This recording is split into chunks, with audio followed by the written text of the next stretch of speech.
আফশুস সালাম ওয়া আতিমুত তাআম ওয়াসিলুল আরহাম, আত্মীয়তার সম্পর্ক দৃঢ় করো। 3 নম্বর কথা রাসূল কি বলেছেন?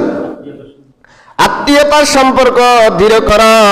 4 নম্বর রাসূলুল্লাহ বলেছেন ওয়াসাল্লু বিল্লাইলি ওয়ান নাসু নিয়াম, রাতের গভীরে যখন মানুষ ঘুমিয়ে যায় একটু উঠে দাঁড়িয়ে রব্বুল আলামিনের কদমে সেজদা দেওয়ার জন্য নামাজে দাঁড়িয়ে যাও। মদিনার এই ভাষণ 4টা দিয়েছেন, 4টা কথায় মদিনা রাসূলুল্লাহ বলছেন।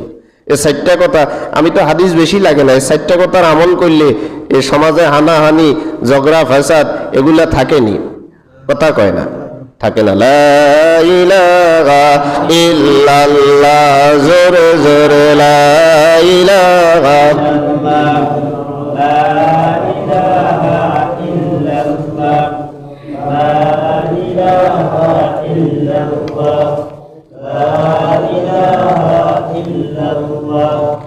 লা ইলাহা ইল্লাল্লাহ,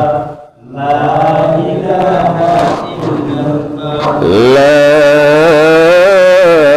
ইলাহা ইল্লাল্লাহ মুহাম্মাদুর রাসূলুল্লাহ। হযরত আবু বকর বললেন, ও ওসমান, তোমার কি হয়েছে? কেন ওমরের সালামের জবাব দিলে না? ক্বালা কুলতু মা ফাআলতু। হযরত ওসমান বলেন, ভাই আমি এরকম করি নাই। ফাকালা ওমর ওয়াল্লাহি লাকাদ ফাআলতা। হযরত ওমর বলেন, না, আল্লাহর কসম করে বলতেছি আপনি আমার সাথে এরকম ব্যবহার করেছেন। আমি আপনাকে সালাম দিয়েছি, আপনি আমার সালামের জবাব নেন নাই। قلت والله ما شعرت أنك مررت। হযরতে ওসমান বলেন, ভাই ওমর, আল্লাহর কসম দিয়ে বলতেছি আপনি কোন সময় আমার কাছ দিয়ে গেছেন আর কোন সময় সালাম দিছেন আমি নবীর ইন্তেকালের পরে আমার হোশ নাই, আমি বুঝতে পারি নাই। ওয়ালা সাল্লামতা, আপনি আমাকে সালাম দেনই নাই, আমি শুনি নাই, যেহেতু আপনি আমাকে সালাম দেন নাই।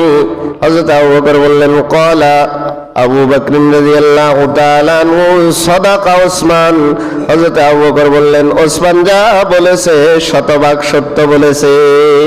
সুবহানাল্লাহ। অর্থাৎ ওসমান সালামের জবাব দেয় নাই কেন? শুনে নাই তাই। শুনলে দেওয়া কি ওয়াজিব। ওয়াজিব তরক করলে নামাজ, ইচ্ছাকৃত ওয়াজিব তরক করলে নামাজ থাকবে না।